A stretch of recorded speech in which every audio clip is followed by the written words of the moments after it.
నష్టపోయిన వాళ్ళ జీవితం గురించి కూడా ఏదో ఒక ప్రణాళిక కావాలి. సార్ నకిలీ మద్యంపై సిట్ బాబు సర్కార్ సర్కస్ ఇదో రెండో విషయం.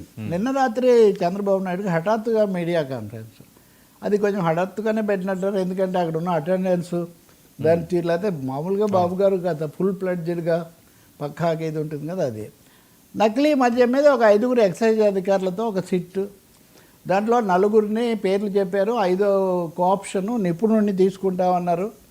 అది ఎప్పుడు జరుగుతుందో తెలియదు. కానీ ఆశ్చర్యకరమైంది ఏంటంటే గత ప్రభుత్వం హయాంలో జరిగిన లిక్కర్ స్కామ్ మీద వేసిన సిట్ ఇంతవరకు అది ఏమో కొలికి రాలేదు.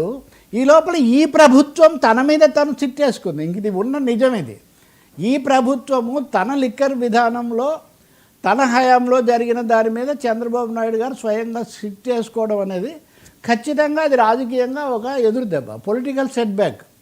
రాజకీయంగా మాట్లాడేటప్పుడు వీళ్ళందరూ వైసీపీకి సంబంధించిన వాళ్ళు ఒక పథకం ప్రకారం చేశారు.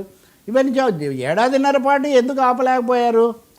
ఒకవేళ వాళ్ళు మీ వాళ్ళే అయితే రాజకీయ తప్పు, వాళ్ళు మీ వాళ్ళు కాకుండా వైసీపీ వాళ్ళు అయితే పాలనాపరమైన వైఫల్యం.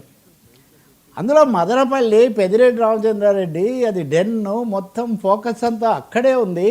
అలాంటి చోటనే మీరు ఆపలేకపోతే రోజే చాలా రోజుల తర్వాత నిన్న వచ్చి ఆమె వరుసగా చెప్తున్నారు. ఉదాహరణకి ఇదంతా ఆఫ్రికాలో చేశారు, ఇవన్నీ తేలుస్తాము. తేల్చడం ఎందుకు సార్? మీరు ఇచ్చిన అఫిడవిట్లోనే రాసుంది.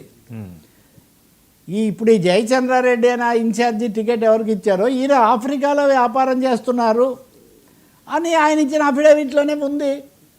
ఇవన్నీ ఎందుకు చూడలేదు? రెండవది, ఈరోజు వాళ్ళని బాగా అభిమానించే పత్రికలోనే స్టోరీ ఏమని, రాజధానికి కూతవేటు దూరంలో ఉంది ఇబ్రాహీంపట్నం, ఇటు తెనాలి కూడా అంతే. వాస్తవంగా ఇదంతా ఒకటే కదా. ఇప్పుడు చంద్రబాబు ఇందాక చెప్పినట్టు అటు మదనపల్లి ఆ నియోజకవర్గానికి చాలా కూతవేటు దూరంలో ఉంది మొలకల చెరువు అనేది.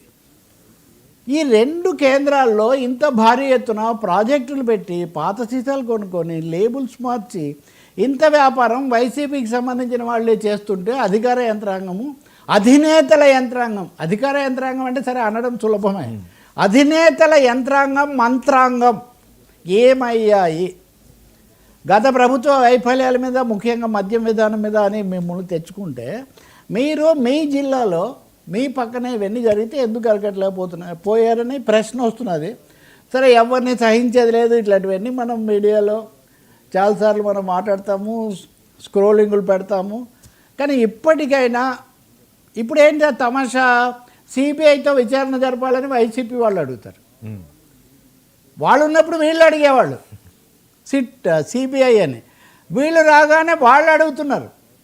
సిబిఐ ఏమో ఇద్దరితో ఆడుకుంటుంది, సిట్టులేమో ఎవరి సిట్లు వాళ్ళు, సిట్ అంటే సిట్టు, స్టాండ్ అంటే స్టాండ్ అన్నట్టుగా అవి ఏం తేల్చవు. ఎన్నిటి మీద సిట్లు వేశారు జగన్మోహన్ రెడ్డి కూడా, ఏమీ కాలేదు. కాబట్టి నిజంగా ఇది ఒక సర్కస్, సర్కారు ఒక సర్కస్ చేస్తూ ఉంది. ప్రభుత్వం ఒక రాజకీయమైన ఎరగాటంలో ఉండడం వల్ల దాని నుంచి బయటపడడానికి హఠాత్తుగా అకస్మాత్తుగా ఇవన్నీ కూడా 23 మంది మీద ఛార్జెస్ అంటే ఎంత పెద్ద యంత్రాంగం ఇది. ఆ పాతదే తేలలేదు. రాజకాశిరెడ్డి ఏమయ్యారు, హైదరాబాద్లో దొరికిన డబ్బు ఏమైంది, ఇంకో చోట ఏమైంది అంటే అసలు ఒక పాలనా యంత్రాంగం అనేది రాష్ట్రంలో వాళ్ళున్నా వీళ్ళున్నా ఇది ఎంత దట్టంగా ఒక మాయాజంత్రలాగా అల్లుకుపోయిందని ఒక సందేహం కలుగుతుంది. సో నిర్దిష్టంగా ఇప్పటికైనా ఈ సిట్టు రంగంలోకి దిగి ఏం తేలుస్తుందో, అసలు దాని ఫార్మేషన్ కూడా తిరుపతి సిట్ అంతే అయింది, ఏది తేలలేదు. అన్నీ ఎక్కడున్నావు అంటే ఎక్కడున్నావే గొంగళి అంటే వేసిన కాడున్నానే కంబలి అని అలా తయారైన పరిస్థితి.